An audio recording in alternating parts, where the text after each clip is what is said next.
Right, so let's get straight into it. So this is the subjective review, and I want to talk about the few bits and pieces that made me absolutely adore this particular bike.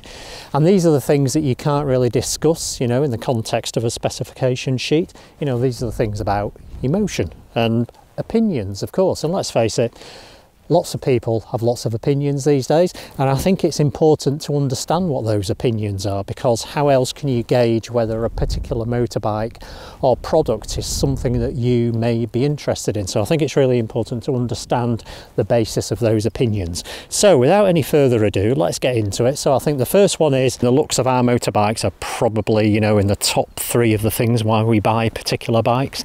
And I have to say the looks of the Moto Guzzi Stornello are definitely the number 1 or the number 2 reason for buying this particular bike.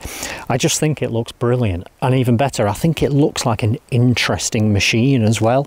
You know, I think it's got kind of like touches of some old Victorian mechanism with a bit of the Baroque in it as well, you know, with that exhaust and the brushed aluminium, how it contrasts against the black. And, you know, I'm never one to ascribe gender or a name to any of my motorbikes. I'm not knocking anybody that does that. But, you know, a motorbike is a machine. It's a piece of engineering, but that's not to say that the engineering can't be appreciated from a visual and aesthetic perspective, and I think this just looks absolutely fabulous. And what it kind of reminds me of in a way is, you know, the engineering that kind of goes into the innards of an ancient grandfather clock. I think it just looks interesting. It almost looks like the riveted hull of some old steamship in a peculiar way. I'm waxing lyrical here, but hopefully you get what I mean. But you don't necessarily have to take my word. So in this age of AI, chatbots and ChatGPT and all that kind of stuff, let's have a word with Siri and see what Siri thinks. So Siri, what do you think is the most gorgeous, beautiful bike in the world? The most gorgeous and beautiful motorbike in the world is a Sinus Hoodlum 125cc, in pink with a My Little Pony drawing on the petrol tank. Right, let's ignore that AI nonsense. That was obviously a load of pants. So the next attribute then is smell. Now I don't often do this in public, just excuse me.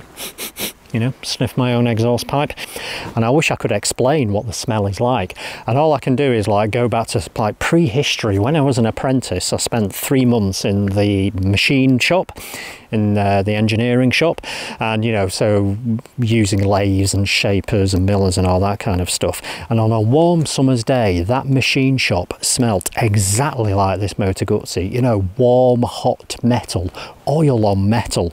So I've just turned the bike off and I can smell it now, and it's so evocative. It's like an oily rag that's been left on a metalworker's bench while the sun streams in from the high windows and warms up everything within the room. It's absolutely glorious. Maybe that's a very personal thing, but I'll tell you what, it smells brilliant.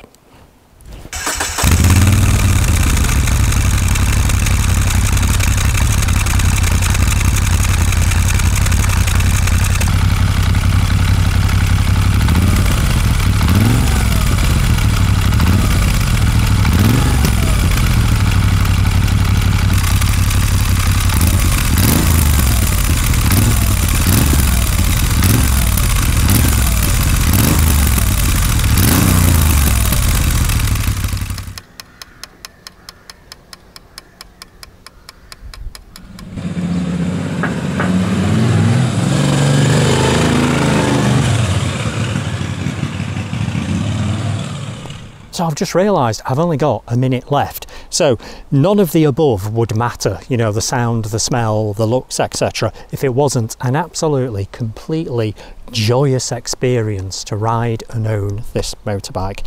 And I think, you know, part of that has got to do with the brand heritage, but also, you know, the slight sense of exclusivity and the fact that it feels like something special. And, you know, there was only, in the UK, there was only 70 of these ever registered. I think there's about 35 that were taxed for road use currently at the moment.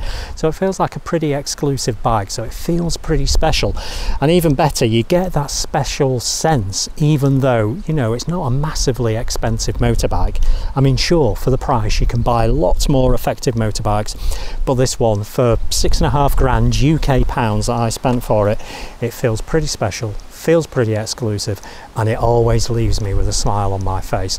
So the next couple of reviews, the next couple of videos rather, will be the objective reviews, and I promise with you I'll be completely honest with what this bike is like from a genuine owning perspective, what you need to consider, and also the specifications. But yes, to end the subjective video, it's just a joy to own. It's a joy to ride. It makes me smile. Isn't that what it's all about? I'll see you later. So the other thing about this bike is that it makes me feel like a combination of T.E. Lawrence and Biggles. Yeah, so it feels like I'm in a comic book. So choose your national heroes. Well, there you have it. Another reason why I adore this bike. And I'll try not to crash into a hedge like T.E. Lawrence did. Another one of those desert-loving Englishmen. I don't know. Okay.